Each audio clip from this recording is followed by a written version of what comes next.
Good morning again.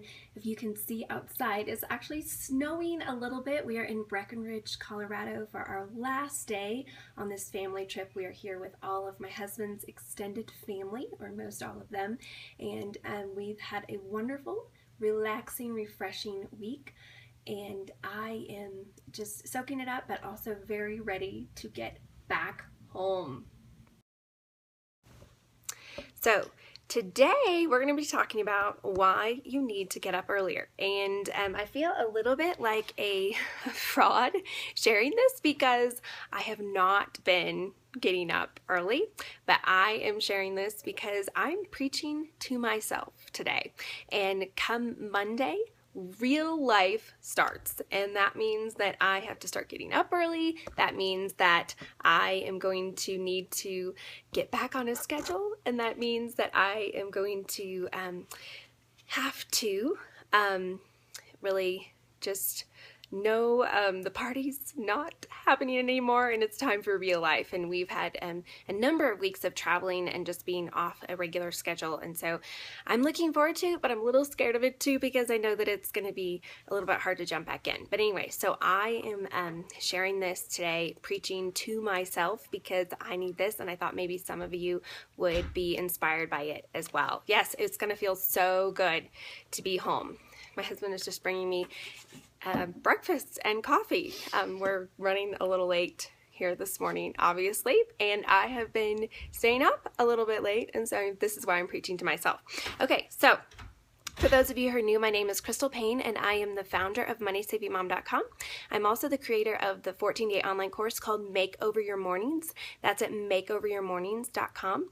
And if you are interested in that course, if you scroll all the way down to the bottom of that page, you can get the first day for free. You can sign up for the first day for free to check it out. So, thank you so much, Mara. I actually took time to fix my hair. And it's also the snow light coming in from the window. It's a great light. So is there another way I can do a scope on the top books I've read? If you go to moneysavingmom.com/scope, there's a link there for my top 10 books. So you can read the post and get the link to all of my top 10 books. Okay, so today we're going to talk about why you need to go to bed earlier, because I need this, and I need this reminder. Number one is because you probably need more sleep. Now, this is not true for everyone, but this is true for most people. When you're more rested, you're more productive. I know that it's so tempting to think, well, if I just stay up later, I have so much that I need to do, and I'm just going to stay up later because I'll get more done. But no, when you go to bed early, and you're more rested, you're more productive. When you're more rested, you are calmer. When you're more rested, you can stay more focused. And that is really important. Caitlin, can you go ahead and go out, please? Thank you. My door is revolving today, and it's a little bit distracting, but you just have to do what you have to do when you're not at home. So, when you're more rested, you can stay more focused. And when you're more focused, you're able to stay on task and get more done. So you probably need more sleep. And I just want to challenge you that burning the candle at both ends doesn't make you superwoman. It makes you exhausted. So go to bed earlier. And I'm preaching at myself. Number two, you set your next day up for success. A successful day begins the night before. And last night I did a very quick scope on something that I do every night before I go to bed. And this is something that makes such a difference in my day when I do this every night before I go to bed.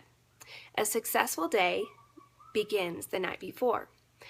And yeah, when you don't get enough sleep, it makes you super grumpy. I so agree with you, Crystal. So if you want to wake up feeling refreshed, if you want to wake up ready to just, your feet hit the floor and you're ready to go, you've got to get enough sleep. And so I really challenge you to go to bed earlier.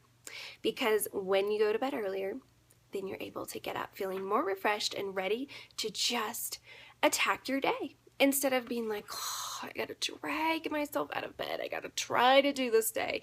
I'm so stinking tired. No, you can just be like, I got enough sleep and I'm going to jump into my day. So go to bed early. There are two resources that I found to be really helpful in encouraging me with this. One is the Sleep Cycle app.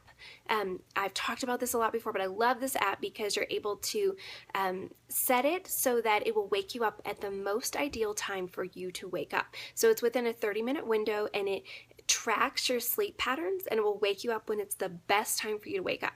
So that means that you're going to wake up feeling more refreshed, because you're waking up when it's the best time for your body to be waking up. So that's the Sleep Cycle app. There's another book that I read that really challenged me and encouraged me to make sleep more of a priority, and that was a book called Sleep, It Does the Body Good, I think, or Sleep, It Does a Family Good. Sorry, Sleep, It Does a Family Good. I was actually going to link to it on my scope page, and I didn't get that done, but when I'm done with this scope, I will go link to it, because that is a book that really challenged me. So Sleep, It Does a Family Good. And it's by Archibald Hart.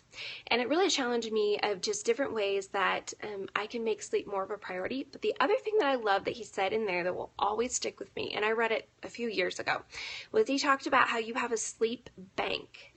And that your body has a certain number of hours that it's the ideal time. It's the ideal number of hours that you need to sleep every single night.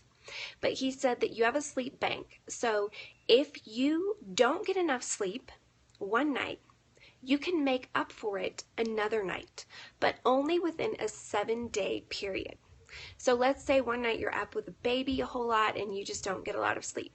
You can make up for that night by either taking a nap the next day or sleeping in on the weekend, or sometime within the next 7 days that you make up for that lost sleep.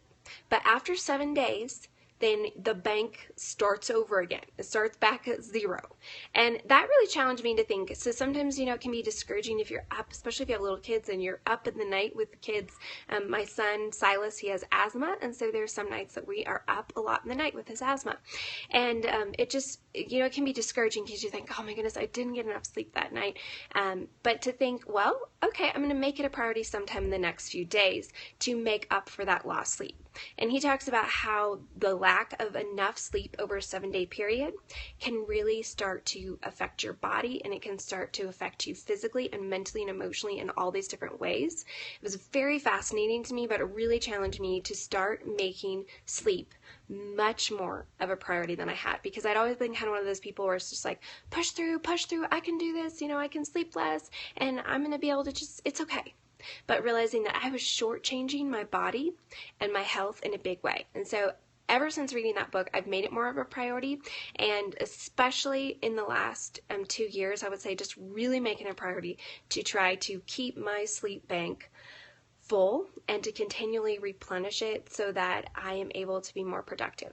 Because if we want to be the best versions of ourselves, if we want to be the best wives and moms and teachers and co-workers and friends and whatever hats we wear, sleep is so important. And it's a gift that we not only give to ourselves and to our future, but it's a gift that we give to our families and those in our community. And so just recognize that it's not a selfish thing to make sleep a priority. It is actually one of the best things that you can do, and it's going to impact you in such powerful ways, and it's going to help you be so much more productive, so much calmer, so much happier, and it's going to allow you to be able to do so much more. So instead of shortchanging yourself at night, instead of saying, I'm just going to push a little harder and I'm going to sleep a little less and I'm going to get more done, just go to bed. Go to bed early. Give that gift to yourself. So if you are interested in especially starting your mornings earlier, or not necessarily earlier, but starting your mornings better, I was going to mention that my course, my 14-day online course called Makeover Your Mornings, is on sale through tomorrow for just $9, and that's at makeoveryourmornings.com, and that's just a course to walk you through step-by-step how to use your mornings well, how to get up and start your day well. And it's very simple. You can do it in 15 minutes. It's a 5-minute video. It's a 5-minute workbook reading, and it's a 5-minute project. So I made it for busy women that you can do this. And that's at makeoveryourmornings.com. And it's only $9 through tomorrow. And if you're not sure whether it will be a good fit for you, go to that page, makeoveryourmornings.com, scroll all the way down to the bottom of the page, and you can sign up for day 1 for free. So that's what I want to share with you today. I'm going to be back this afternoon. Yay! At 3 p.m. Central Time for a Money Making Mom Scope, and I'm going to be talking about Periscope and I'm going to be sharing one thing that you should not do on Periscope, and it's something that I learned from the last few weeks. So if you're interested in how to use Periscope effectively for your business or for building an email list or for your blog or for whatever, be sure to come at 3 p.m. Central Time this afternoon for the Money Making Mom Scope, where I will be sharing that. So have a great day, and I will talk to you later.